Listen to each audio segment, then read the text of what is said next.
a service of CNC Worldwide.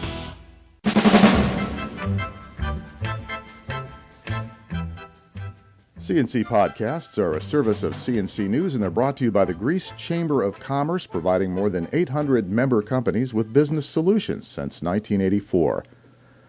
A bicyclist was killed early Thursday morning when she rode into the path of a bus on North Clinton Avenue in Rochester. Captain John Corbelli said the female victim's age and identity were being determined. A preliminary investigation showed the bike rider and the RTS bus were both in the northbound lane on Clinton, just south of Sullivan Street. The bike suddenly veered into the path of the oncoming bus. The bus driver swerved into the opposite lane, trying to avoid the accident, but the bike rider was hit and pronounced dead at the scene. Police interviewed the bus passengers, and they closed North Clinton Avenue from Evergreen to Sullivan Street through the morning rush hour, while the accident reconstruction technicians went over the scene. Rochester City Council President Loretta Scott says there is no longer a need for the City Ethics Board to investigate Mayor Lovely Warren's hiring of her uncle as head of her security detail. Council requested an investigation earlier in the month after Mayor Warren appointed Reggie Hill as Director of Executive Services. Concerns were raised that the hiring bypassed city procedures and might violate the city nepotism policy.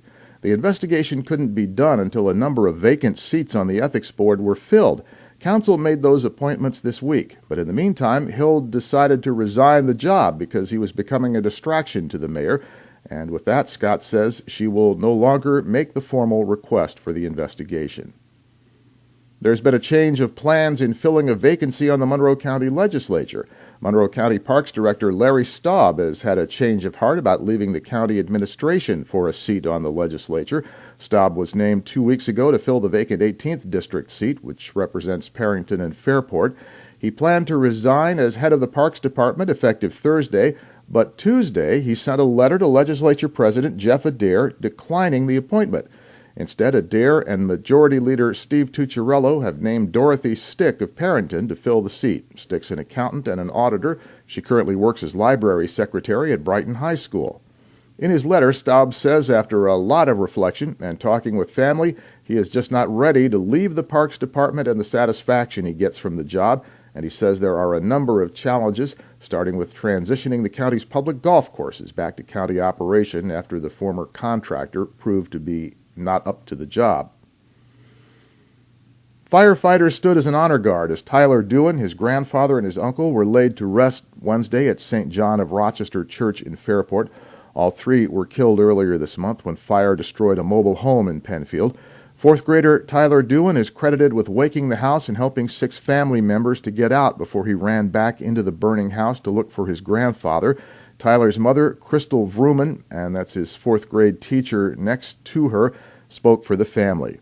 Until the day we meet again, it's never goodbye. So see you later, baby. Rest in peace, my beautiful angel. You're a hero, baby. You did it huge. I know you're watching this go on, and you should be so proud of yourself. The single coffin at the service was carried into the church by the men's basketball team of Silver Lake College of the Holy Family in Manitowoc, Wisconsin. They traveled through the day and the night to offer their services. Firefighters from around New York and Massachusetts attended. Following the church service, Penfield Fire Chief Chris Ebmeyer declared Dewan an honorary firefighter and presented a helmet inscribed with his name to the family.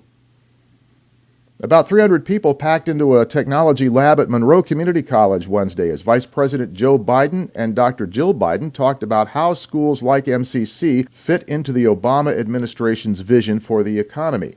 One of the points Barack Obama made in his State of the Union address was the need for job training that is actually developed together with the employers in growing fields so it actually meets their needs. And that's a specialty at MCC. The Bidens met with students in MCC's accelerated tooling and machining program, some of whom are in their 30s and 40s and launching on second careers.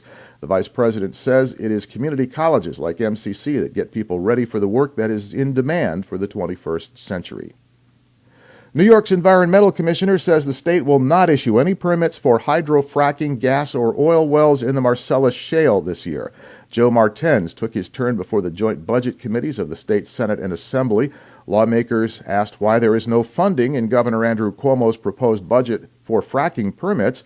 They wanted to know if that means the administration won't be issuing any in 2014, and Martins answered, "We have absolutely no plans to do so."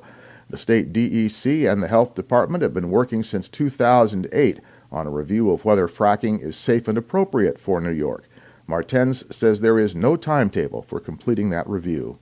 Your next podcast is whenever you click on one of our pages and catch one, and we post updates as necessary on all CNC News pages. I'm Bud Lowell, CNC News.